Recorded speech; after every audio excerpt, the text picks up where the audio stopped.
Dear دوستو، آج میں آپ کو بتاؤں گا کہ ماں کی دعا کیسے عام سے انسان کو عرش سے فرش سے عرش تک لے جاتی ہے اور عام سے خاص بنا دیتی ہے۔ آج کا ہماری سٹوری ہے ڈاکٹر ناصر صاحب کے بارے میں، اور ان کا جو بیسک رول تھا وہ ان کی والدہ تھی جن کا نام تھا غلام فاطمہ بی بی، جو کہ دنیاوی تعلیم سے بہرہ نہیں تھی، لیکن ان کی دعائیں، ان کی سپورٹ نے ڈاکٹر ناصر کو، جو کہ ایک عام سے طبیب تھے اور انہوں نے ڈسپینسر کی ٹریننگ تھی، ان کو کہاں سے کہاں پہنچا دیا۔ چھوٹی سی مثال آپ کو دیتا ہوں کہ جب ڈاکٹر ناصر فوت ہوئے تھے تو اس وقت 1998 تھا۔ اس وقت سونے کا جو ریٹ تھا وہ 7,000 روپے تولہ تھا، اور انہوں نے یہ ان کے بھائی پروفیسر اسلم صاحب نے مجھے بتایا تھا ان کے فوت ہونے کے بعد، کہ جو ان کے 3 بیٹے تھے اور 2 بیٹی تھیں ڈاکٹر ناصر کی، تو ان میں بیٹوں کو 2-2 کروڑ روپیہ کیش اور بیٹیوں کو 1-1 کروڑ روپیہ کیش دیا گیا،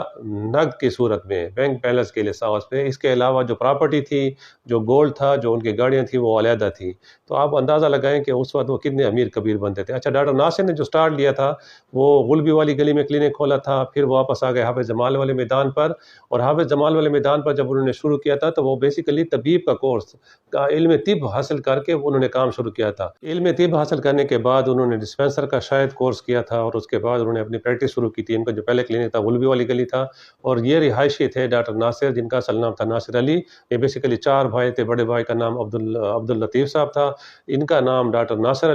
علی تھا، ان کے بعد جو تھا وہ محمد صادق تھے، اور ان کے سب سے چھوٹے بھائی کا نام پروفیسر اسلم صاحب تھا۔ تو انہوں نے جب غلبی والی گلی میں سے کلینک شفٹ کیا اپنے آبائی محلہ حافظ جمال والے میدان پہ، وہاں پر ان کا چھوٹا سا گھر ہوتا تھا، آگے سے چھوٹی 2 دکانیں ہوتی تھیں۔ تو ان کی والدہ جو غلام فاطمہ بی بی تھی، بیسیکلی سارا رول ان کی پروگریس میں، ان کی جتنی بھی ان کی کوششیں تھیں یا جو جس فیلڈ میں وہ کامیاب ہے، وہ سارا رول ان کی والدہ غلام فاطمہ تھی۔ غلام فاطمہ پہلے جیسے آپ کو ذکر کیا کہ وہ دنیاوی تعلیم سے بہرہ نہیں تھی، لیکن ڈاکٹر صاحب کے پیچھے، ڈاکٹر صاحب جیسے یہاں پر کلینک ہوتا تھا، ان کے پیچھے چھوٹی سی کھڑکی ہوتی تھی، وہ کھڑکی کے پیچھے ان کی جو والدہ ماجدہ تھی وہ بیٹھی ہوتی تھی۔ ڈاکٹر صاحب پرچی پر لکھ کے دیتے تھے یا آواز دیتے تھے کہ کم بیڈ کا انجیکشن اٹھا دو،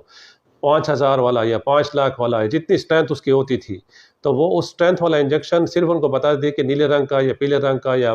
ریڈ کلر کا، تو وہ پیچھے سے انجیکشن اٹھا کر دیتے تھے۔ اچھا، ڈاکٹر ناصر صاحب جتنے بھی دن میں کما لیتے تھے،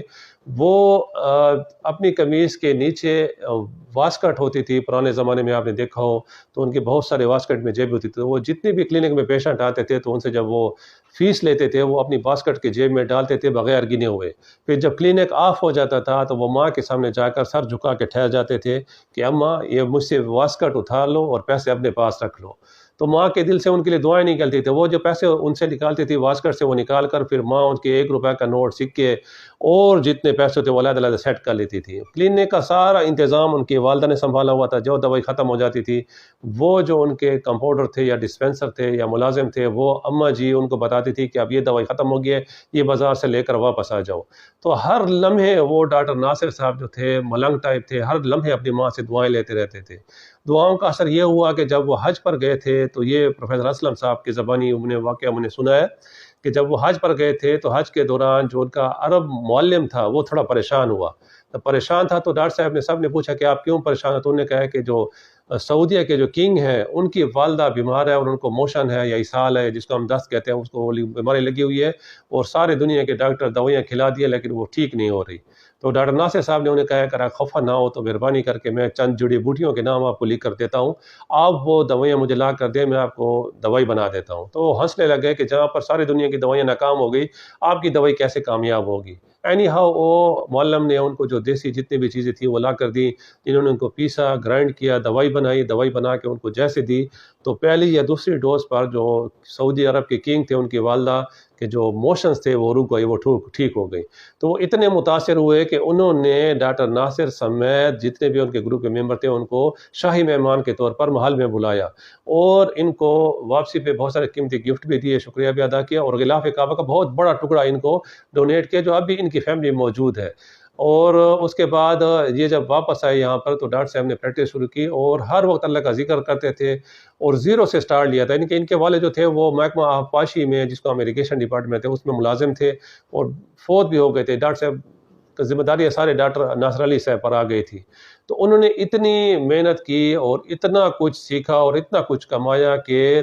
میں آپ کو بتاؤں کہ اکثر ایسا ہوتا تھا کہ پیشنٹ جیسے ان کی کلینک میں داخل ہوتا تھا، ایک دفعہ ہمارا کزن بیمار ہوا